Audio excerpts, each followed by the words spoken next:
Бәріңе сәлем достар, сіздермен болған мен Жұлдызай Тока World арнасы. Достар, бұл бізде ананың қадірі екінші бөлім. Бұл сериал сіздерге қызықты және де ұнайды деген ойдамын. Ұнаса әрине де лайктарыңызды басып, подписаться кнопкасын басып, колокольчикті басуды ұмытпаңыздар. Мен сериалымды бастаймын, сіздер тамашалаңыздар. Кеттік. Ей, сен не маған сөз қайтаратын дәрежеге жетіп қалғансың ба не? Аузыңды жап. Сен осы үйде кім екеніңді, орныңды біл. Әлде басың айналып қалды ма? Оянсаңшы, кімнің үйінде жүрсің? Қазір қуып жіберемін тағы да артық сөз айтатын болсаң. Мен сені тәрбиелеп жатырмын, дұрыс жағын айтып жатырмын. Болды, үйден кете бер. Мынау саған деген қатты сөйлеп тұр ғой, айттым саған басынан шығып кетеді деп. Не ұрыс болып жатыр? Тағы да сен ба? Не болды, мам? Мынау ғой күзетші. Келіп, мені тәрбиелеп жатыр.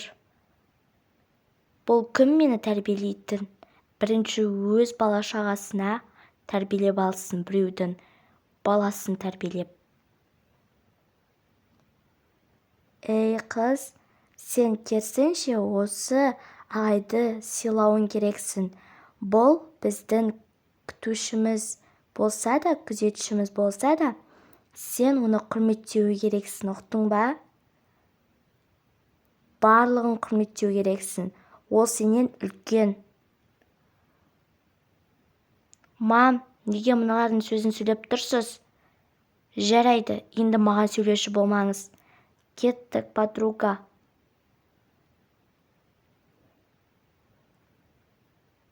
Ой, бір басымды қатырып жібердіңдер. Жұмыста басым қатады, үйде келсем басым қатады. Қайқа барам енді өзім? Подруга, Эмма, шок болып жатырмын. Сенің мамаң басқа біреуге жақ болды ғой. Саған барлығы жабылып кетті. Мен әлде осы жерде отпай кетіп қалушы едім. Сенің орында болсам. Енді мысал ретінде айтып жатырмын. Подруга, туй, басқаша ойламасаңшы, сен бірінші мән-жайды сұрап ал. Мен мамамды білетін шығар. Жай ғана басы ауырып, солай істеп қалды. Енді жұмыстан келді ғой. Тағы қойшы болды. Қандай сұрақ қойып кетті. Жай ғана сұрап жатырмын ғой. Жақсы, ойланып қалдым ба? Сұрамай-ақ қояйын. Айтпақшы, сен қайтпайсың ба? Кеште батып жатыр дегендей. Сосын мамаң ұрсып жіберер тағы да біздің мамаға. Ой, қойшы болды, оны айта бермей. Жарайды, қайтсам қайтайын. Сау бол. Давайте. Қандай сұрақ қойып кетті өзі. Кеш батқан соң. Ханым, сізден кешірім сұраймын. Мен негізі тәрбиелегім келген. Ұрысқым келмеді. Сен артық кетсем кешірім сұраймын. Енді қайталанбауға тырысамын. Жарайды, сенікі де дұрыс. Менің тәрбиелеуге уақытым жоқ. Бірақ қатты дөрекі сөйлеп қойдың. Енді қайталанбасын. Жақсы, рахмет жұмыстан шығармағаныңызға. Тағы да не айтарларың бар? Менің айтайын дегенім, сіздің қызыңыз қатты өзінше екен, жақтыртпайды дегендей. Ол мені менсінбей, менімен араласқысы келмейді. Мен соны айтайын деген едім. Қызыңызды психологияға апару керек сияқты. өзінің ойын жеткізсін.